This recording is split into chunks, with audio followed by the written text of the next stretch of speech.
Now it's time for your Melanin moment. What's going on, everybody? Today is Sunday. Happy 4th of July to everybody that is celebrating. Mine was June 19th, so of course I'm working today to get that time and a half coin. Hope you guys are having an amazing weekend. Bringing you guys a Melanin moment that may not be biblical at first, but I'm going to try to tie it all in. I'm talking about this Bill Cosby mess. People is upset that bruh is sitting at home now. The judge basically woke up and was like, he didn't get a fair shake, so we're going to let him up out of there. People are so outraged that even Felicia Rashad can't post on her own Twitter account without them coming for her, because she basically posted that she was glad Bill was home. I'm going to come from a different perspective. Before I do that, I want to say that if you out here date raping people, molesting people, assaulting people, did crime, you need to do the time. I mean, if Bill out here doing all of this stuff, he definitely needs to sit down somewhere. And I'm talking about correctional facility sit down. But I'm gonna come from a different type of point of view, and some people will agree, some people won't agree, but I got questions. I got two problems with this case. The first problem is, why y'all wait so long? Why would you wait 20, 30, 40 years to say this happened to me? Now, children is different, because when children get molested, assaulted, victimized, it's usually by somebody that they know and love, and they've been sworn to secrecy. And they're so scared, they grow up with this secret, and it affects other parts of their life. But I just don't get how grown adults do that. Like, I just can't get with you keeping something bottled up 20, 30, 40 years. You done lived your life, Bill done lived his life, y'all did everything y'all wanted to do. But now, one person say something, oh, it's my turn, I don't understand it. If somebody walked into my job right now and got to slapping folks, I'm not going to wait until they get to me to realize that they a serious slapper.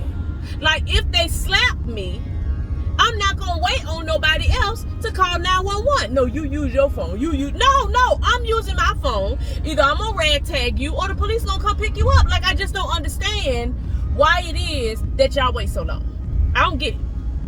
That's the first problem. Second problem is, Bill Cosby was at the height of his career. He had The Cosby Show, A Different World, that Fat Apple cartoon, them pudding pop commercials. He's speaking everywhere. He winning all these awards. So you had to see his wife and his kids. As a grown woman, what are you doing in his hotel suite, his VIP section, by yourself, and for why?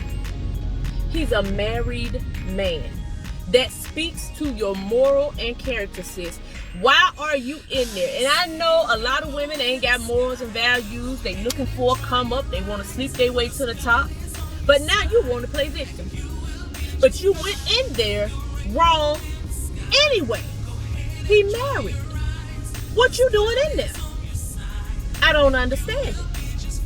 So he trifling, you trifling, but you didn't understand that his trifling was next level. My grandfather used to tell me all the time, a man can be all the trifling he wants. You just don't give him nobody to be trifling with. Bill could have had all the drugs laid out from here to Cuba, but if not one woman went in that room, would he have had any opportunity to be trifling with anybody? He just had a whole bunch of drugs unless he was going to take them himself. I don't understand it. That's much like the devil. He wants to come to steal, kill, and destroy. But I've never physically seen the devil pick up a gun and shoot anyone. He has to have a willing participant in order to participate in his chaos. Those are my two problems with the case. Now, just because the judge told Bill he can get out, he still got to answer the capital G.O.D. So while we outraged and everything and all this and that, we got to realize that just because Bill skipped out of town on this court system, that don't mean that he's going to skip out on final judgment. Think about it. The same God that you got to answer to, going to be waiting on Bill. So whatever happened in that room, trust me, it's going to come out. So let's not be outraged at the fact that Bill's out. Let's not be outraged at the fact that the victims, listen, the victims, we are praying for you guys. And I hope God restores peace into your heart and your life. And not one time am I saying anything that happened to you is your fault.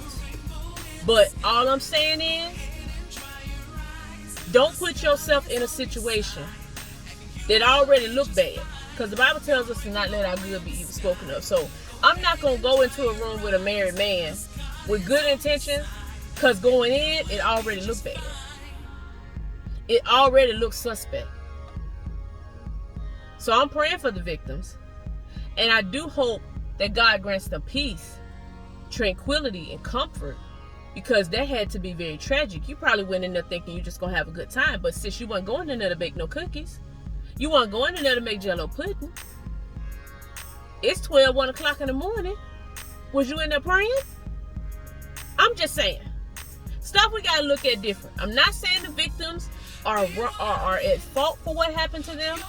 But I am saying don't put yourself in situations when you already know the factors in the case. Because it just don't make sense to me. I'm not going to be a grown woman walking into a situation with another grown man who just so happens to be legally and biblically attached to another grown woman. I'm just not doing it. So that's my Melanin moment for today. You guys have an amazing 4th of July for everyone that is celebrating. Y'all be safe out here in these streets. And I will see y'all soon for another Melanin moment.